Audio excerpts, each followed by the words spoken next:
Bienvenue sur le podcast de l'équilibre digital. Entrevues exclusives, astuces marketing et bien plus avec des personnalités du monde des affaires, de l'entrepreneuriat et du marketing. Découvrez-en plus sur eux, leur vie d'entrepreneur et surtout, apprenez d'eux afin de créer votre propre équilibre digital. Animé par Maude Belval et Jean-Michel Lépine. Bonne écoute!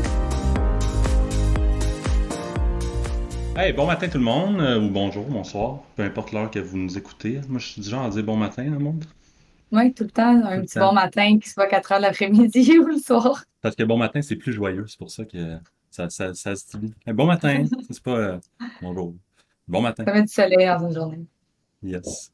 Hey, aujourd'hui, on reçoit un autre client de Wave NC. C'est la deuxième fois qu'on fait ça. Là. Puis la première fois, c'était vraiment un format le fun. Fait qu'on a des entrepreneurs le fun avec lesquels on collabore. Fait qu'on a pensé les emmener ici. Puis le deuxième qu'on invite, c'est Joseph Mantagaris, mais vous pouvez l'appeler Joe. C'est un chef montréalais qui est propriétaire de deux entreprises en même temps, pourquoi pas, Beurre et Baguette et 21st Century Food, qui sont deux entreprises qui font dans le service de livraison de repas et traiteurs. Pas n'importe quel repas, par contre, on parle de repas gastronomiques, mais quand même abordables, livrés le jour même chez vous. Sa compagnie il y a une compagnie en fait de B2B puis une compagnie de B2C. B2C étant 21st Century Food, donc un service de plus de traiteurs là, en cafétéria d'entreprise, puis Beurre et Baguette qui est son nouveau petit bébé en direct to consumer. Puis voilà, donc on a avec nous Joseph. Comment ça va aujourd'hui, Joseph? Bonjour Jean-Michel, ça va très bien. Bonjour Maude, merci beaucoup de m'avoir accueilli ici. Je suis bien content d'être avec vous autres. Est-ce que c'est ton premier podcast que tu enregistres? C'est ma première podcast que j'enregistre, oui, effectivement. J'en fais pas très souvent. J'en ai déjà passé des entrevues, mais virtuellement, non, première fois. Mais c'est très cool, fait que merci beaucoup. Super content de te recevoir, c'est sûr que ça va bien se passer. Première question, Joseph, dans le fond, j'aimerais ça que tu t'expliques à nos auditeurs, c'est que je pense que ça fait presque 20 ans, dans le fond, que tu as tes propres entreprises, ton 21st Century Food, je pense que c'était dans les débuts 2000. Ouais. J'aimerais ça que tu nous racontes ton histoire, ton parcours, puis comment que tu en es arrivé à bâtir ça, puis comment tu en es arrivé jusqu'à Beurre et Baguette. Bien là, tu viens de me dater un peu là, quand tu me dis que je suis en entreprise pendant 20 ans. Ça veut dire que j'ai commencé mon entreprise à 15, parce que j'ai 35 ans, puis c'est tout. Là. Wow! Pour les gens qui ne peuvent pas te voir, on n'en doute pas du tout. OK. Pour moi, comment est-ce que ça s'est passé à être entrepreneur, 21st Century Food, Beurre et Baguette? Je te dirais que ça s'est débuté à un jeune âge. Je sais que quand j'avais jeune, j'ai dit « Ah non, moi, je ne sais pas ce que je vais faire en vie, mais je vais toujours être mon propre boss. » Pourquoi? Je ne sais pas qui m'a donné cette idée-là. Là. J'aurais dû prendre un autre, peut-être j'aurais pu prendre un autre trajet là, dans ma vie, mais j'ai décidé, non, je voulais être mon boss. Quand j'avais à peu près 18 ans, j'ai dit à ma mère, j'ai dit, maman, là, je pars pour l'été. Elle dit, ah, tu fais quoi? Là, je suis né d'une maman sicilienne puis un père grec. Je lui ai dit, je pars pour l'été puis je reviens. Mais non, tu fais pas ça. Non, tu vas rester avec maman jusqu'à temps que tu es marié. Non, je pars. Fait que je suis parti. 3 mois plus tard, j'appelle maman, je dis, maman, je reviens pas. Elle dit, quoi? Qu'est-ce que... Non, tu reviens, là, maman, tu as besoin de toi. Là. J'avais 18 ans. J'ai décidé de partir à Banff. Rendu à Banff, j'avais rien. Je m'en souviens, j'avais 1200 $ dans mes poches. À 18 ans, dans les années 90 quelques, là, 1200 $ à 18 ans, j'étais riche, là, j'étais millionnaire. J'étais là avec mon ami, on était à Banff, ensemble. Puis là, on mangeait à un restaurant qui s'appelle The Keg. Là, ici, on le connaît très bien. Moi, je suis rentré là, j'ai dit, ouais, un steak, s'il vous plaît. Soupe à l'oignon, s'il vous plaît. On va aller coucher où? Ben, à l'hôtel, s'il vous plaît. Ça va à l'hôtel. 5 jours plus tard, moi puis mon chum, on a 40$ chaque. 5 jours plus tard. Fait que là, mon ami, il me dit, hey, j'appelle mon père, je retourne à Montréal. Il appelle son père, il a pris son 40 $, puis il est reparti à Calgary, puis son papa, il a payé l'avion pour retourner à Montréal. J'ai dit, non, moi, là, je retourne pas. Il dit, qu'est-ce que tu vas faire? T'as 40$. J'ai dit, bon, j'ai travaillé à un restaurant à Montréal, là, je vais trouver un emploi comme un cuisinier. OK? 40$, qui me dure pas très long. C'était juste assez pour faire imprimer des CV et pour mettre des minutes sur mon cellulaire. Dans ce temps-là, on achetait des cartes pour mettre des minutes sur nos cellulaires. J'ai même couché une soirée là, en dessous d'un pont là, à Banff parce que je cherchais tellement d'emplois. J'ai su qu'il y avait un Québécois, un Montréalais, qui travaillait dans un hôtel sur la montagne, plus haut, whatever, qui s'appelle Rimrock. Je suis parti là à pied. C'est assez long. Là, tu le fais pas à pied. Là, à Banff, là, les montagnes sont assez hauts. Je suis parti là à pied. J'ai cogné sa porte. J'ai dit, je cherche un emploi. Il y a un chef ici, qui c'est un Québécois. Il vient de Montréal. Il m'a rencontré. J'avais 1 an d'expérience peut-être comme plongeur et puis je coupais des salades. J'ai dit, garde, j'ai pas mes papiers, j'ai rien, mais je sais que je suis capable de faire, de cuire. Laisse-moi en cuisine, j'ai besoin d'un emploi. Il m'a donné un emploi. J'ai passé les prochaines 7 années en voyageant partout autour du monde, comme un chef cuisinier.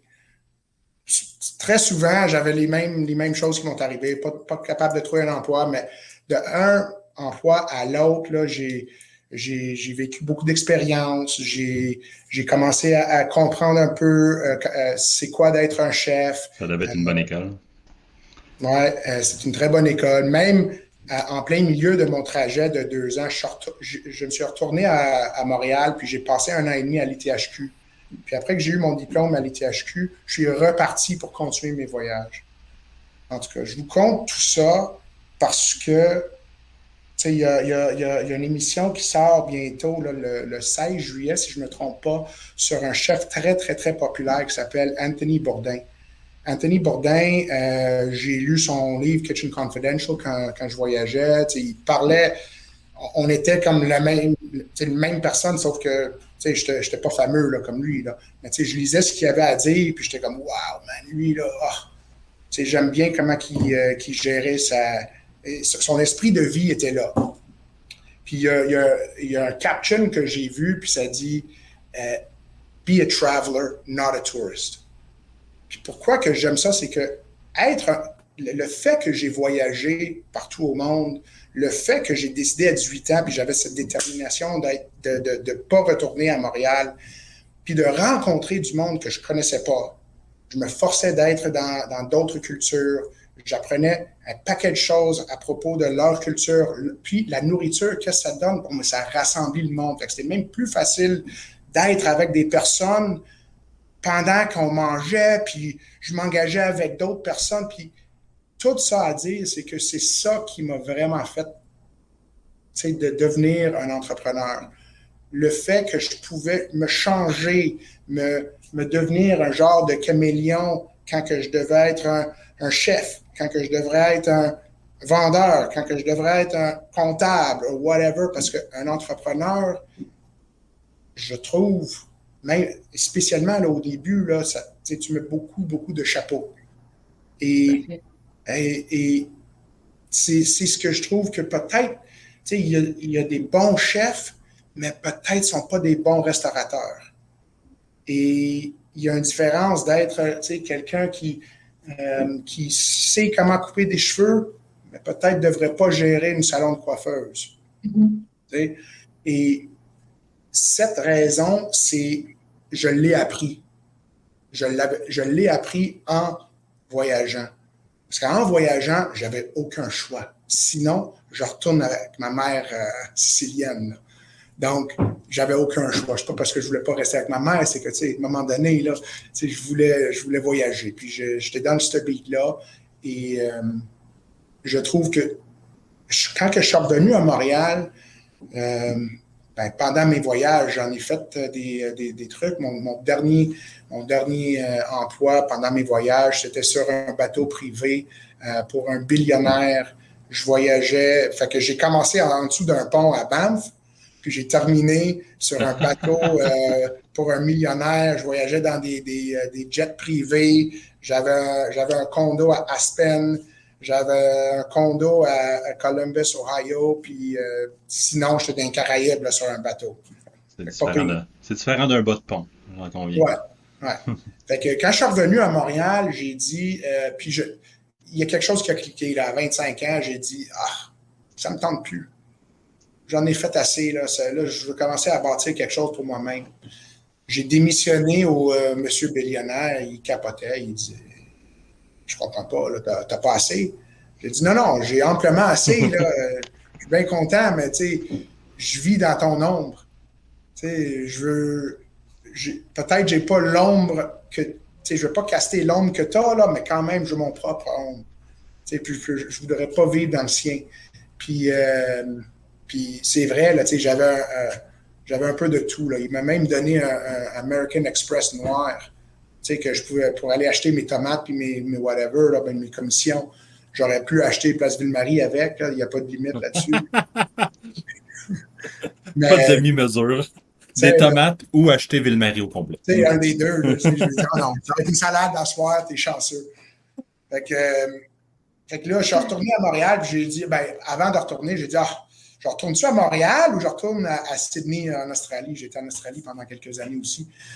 Fin de compte, j'ai décidé de choisir Montréal à cause que j'ai de la famille ici, à cause que je connaissais où, marché Jean Talon, je connaissais marché Atwater, je connaissais les restaurants un peu plus que n'importe où, même si ça faisait longtemps que je n'étais pas là.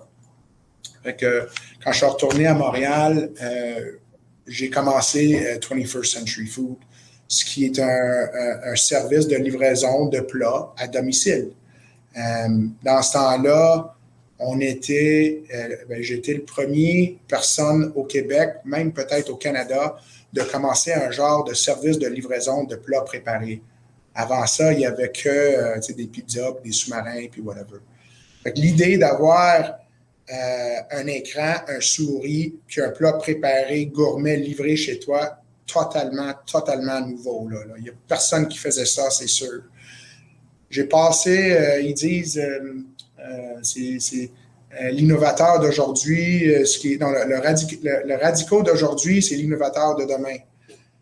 Fait que c'est sûr qu'on était un peu radicaux là, avec nos idées. Je voyais ça super grand. On va faire ci, on va attaquer le monde, on va attaquer Montréal au complet, Québec, Hey, wow. C'était pas si évident que ça. Comme je t'ai dit, hein, un bon chef n'est nécessairement pas un bon restaurateur. Puis j'étais toujours chef. Mais le fait que j'ai voyagé m'a aidé énormément je trouve, dans mes trajets de devenir un entrepreneur que je suis aujourd'hui.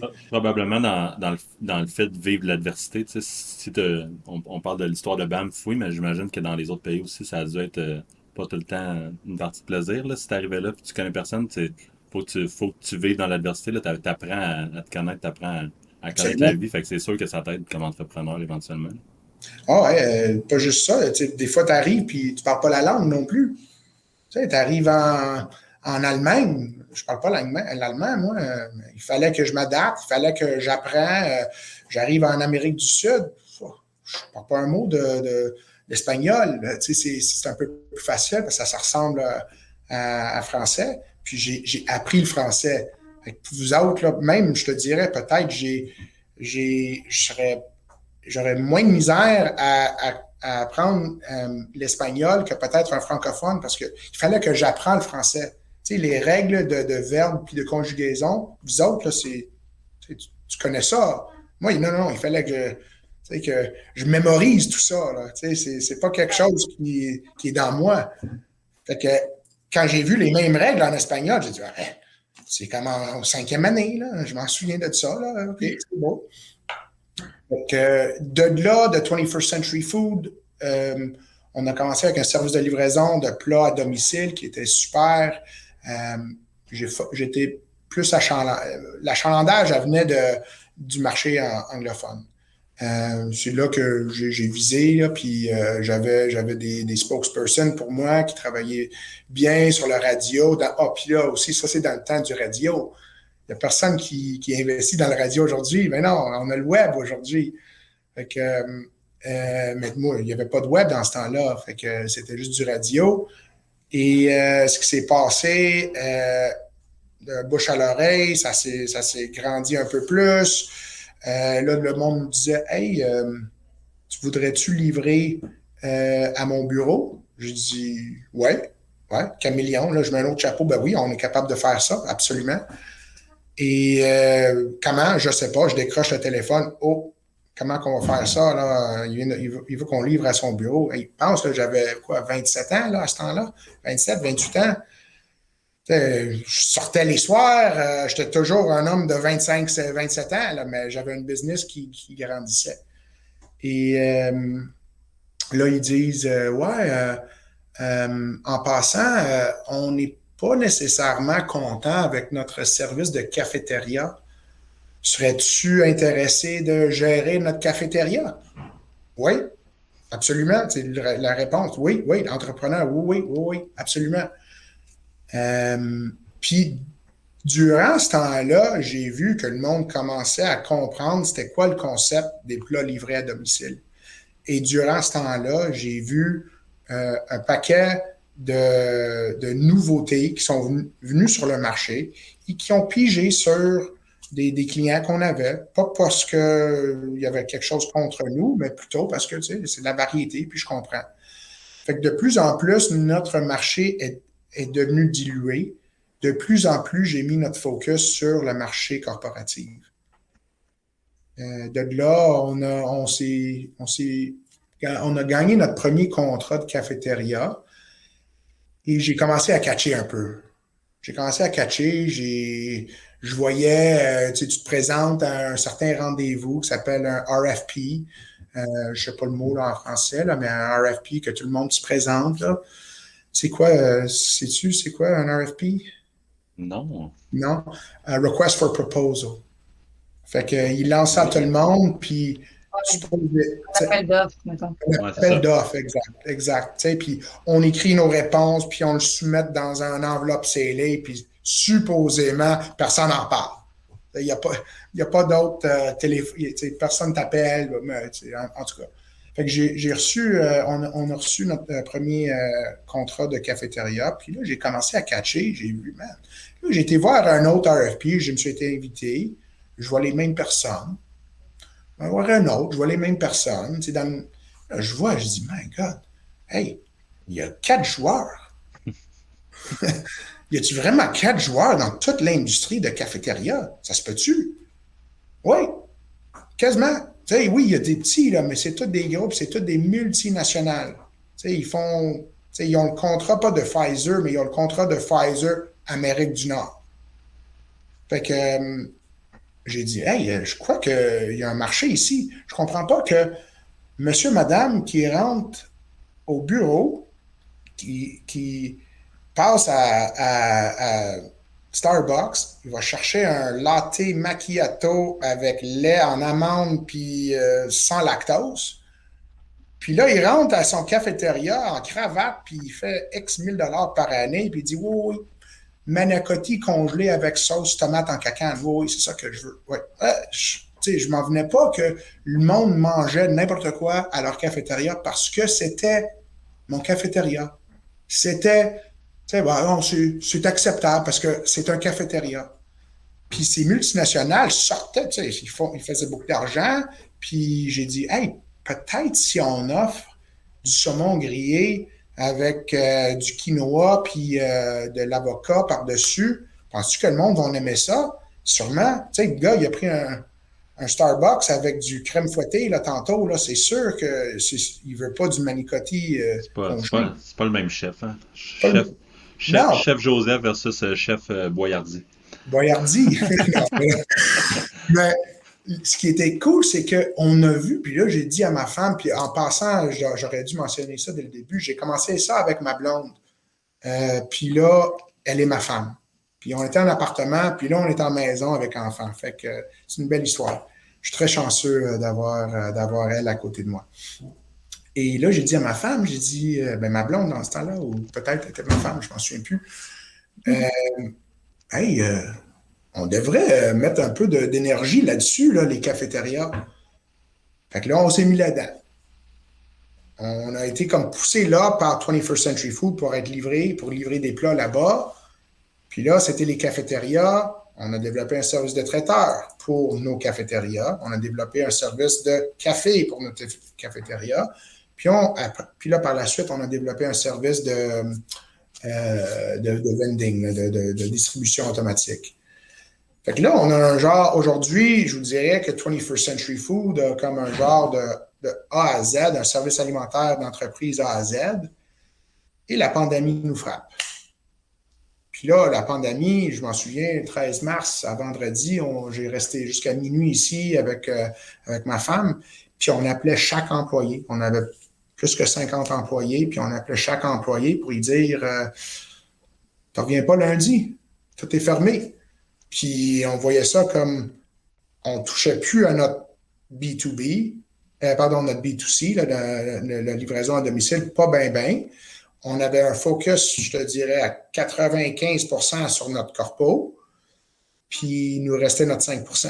Il restait notre livraison à domicile que, comme je t'ai dit, on a plus ou moins, pas laissé tomber, mais on n'a juste pas mis un paquet de focus dessus. Fait que on a redémarré les roues, puis là, j'ai dit à ma femme, puis j'ai dit, bon, mais là, peut-être on devrait retourner dans la livraison à plat à domicile. Et parce que depuis qu'on a mis notre focus dans le corpo, on s'est dit que hey, si jamais on retourne dans du livraison à domicile, on ferait ci, ou on ferait ça, ou on ferait pas ci, ou on ferait pas ça. Parce qu'on a vu un paquet depuis les derniers 15 ans, un paquet de monde qui sont venus, puis un paquet de monde qui sont partis. Puis on le savait, tu sais, lui, il catch, là, ça va fonctionner pour lui. Oh, non, lui, il catch pas. Tu sais, on sait que ça va pas marcher parce qu'on connaissait le game, tu sais. Fait que là, on a dit, tu sais, toutes nos idées là, qu'on avait, on va les mettre ensemble, puis on va créer un nouveau volet, on va le rebrander, beurre et baguette. Pourquoi beurre et baguette? D'un, j'adore cuisiner avec du beurre. De deux, qui n'aime pas une baguette chaude, là, c'est trop bon. C'est la vraie vie.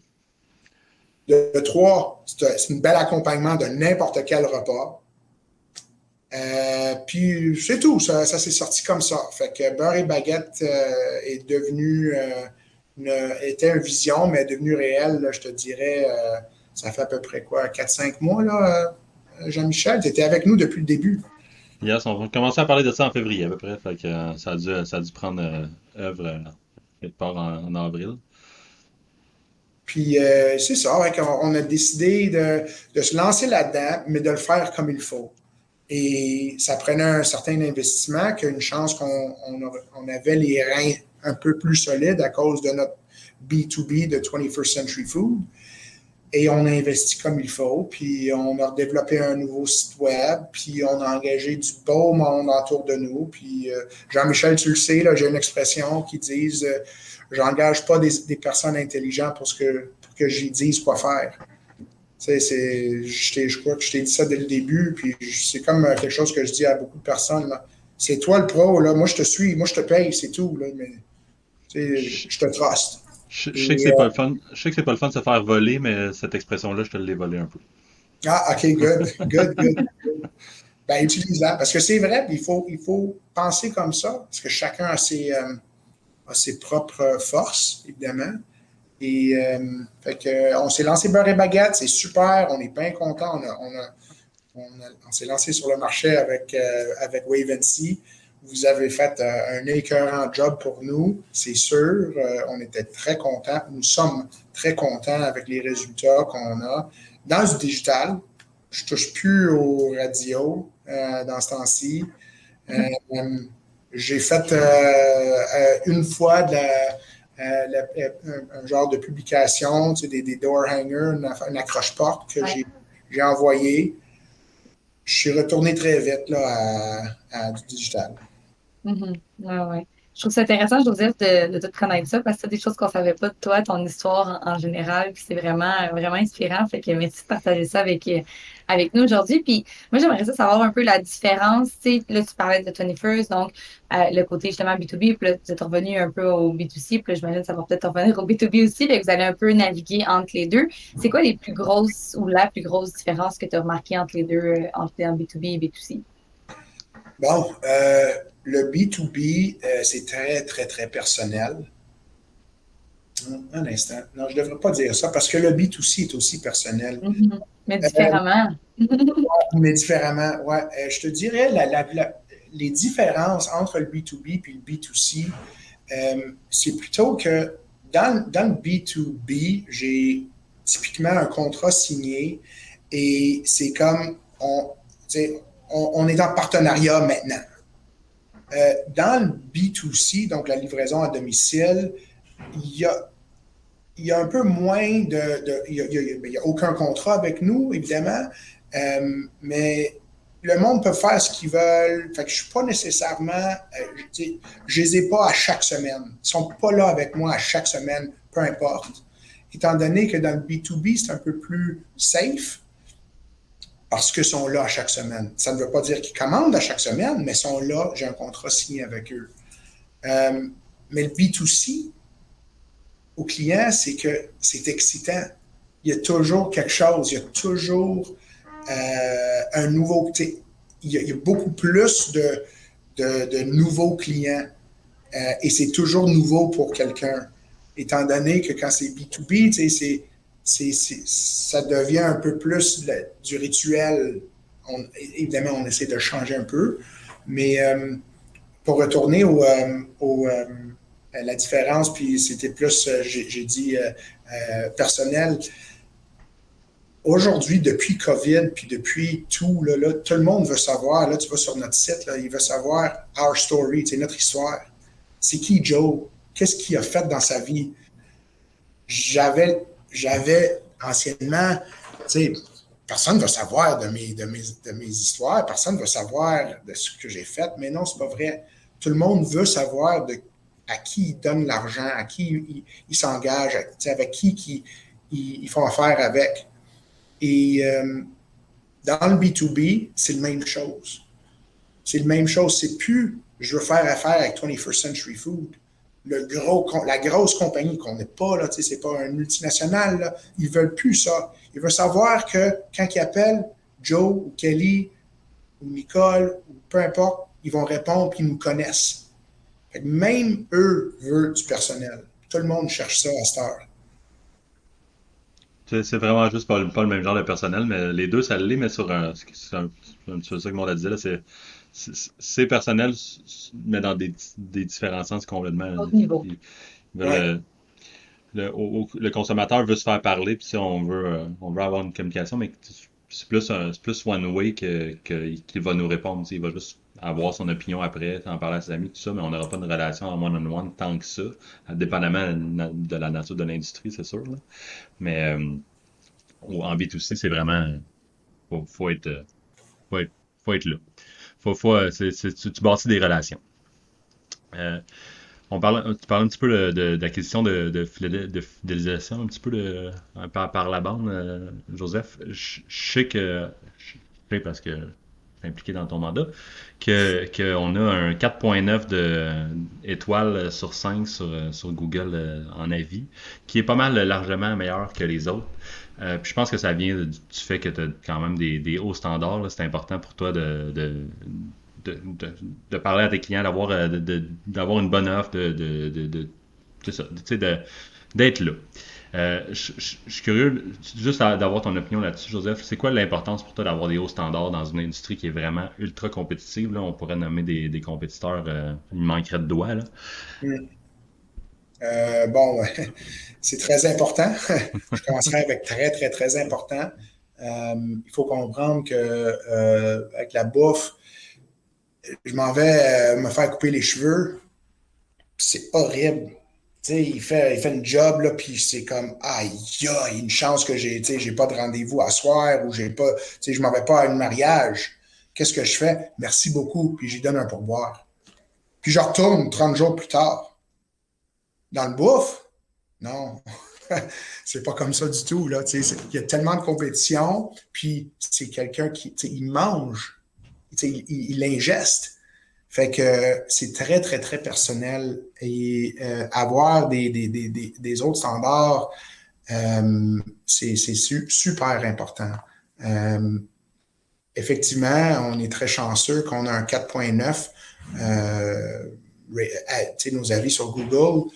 Puis, au début, là, le monde nous disait qu'est-ce que tu fais, là? C'est tous tes amis. Mais non, c'est vraiment pas mes amis, là. Même moi, j'étais comme étonné. Mais quand on a commencé Beurre et Baguette, je suis rentré dans la cuisine chez 21st Century Food, puis Beurre et Baguette à cette heure. Puis j'ai dit, guys, check. On était le premier à Québec là, de faire ça. C'est impossible qu'il y ait quelqu'un qui connaît le game plus que nous. Là. C'est impossible qu'on ne peut pas être le meilleur à Montréal. Qui est avec moi? Là, on parle d'un leadership. Oui, il y a un leadership là-dessus, mais ce n'est pas juste un leadership. C'est que je suis entouré par des personnes qui veulent. Puis, je vois que c'est des personnes qui veulent parce que je peux saisir des personnes à cause du voyage, à cause d'être quelqu'un qui est parti au monde, puis je suis bien entouré. Puis j'ai une équipe qui veut, ils veulent tous, quand j'ai un avis, un 5 étoiles, je l'apporte. Je dis, guys, check, un autre 5 étoiles. Regarde ce qu'on a fait. Depuis qu'on est là, on a 4 étoiles. Puis quand tu lis ce qu'ils ont à dire, là, c'est quasiment des 5 étoiles. Je ne sais pas ce qu'il faut faire pour impressionner ces personnes-là, là, mais c'est très important d'avoir des hauts standards. Et une autre chose que oui, on est à Montréal. Montréal, c'est connu pour un paquet de choses, mais aussi la bouffe.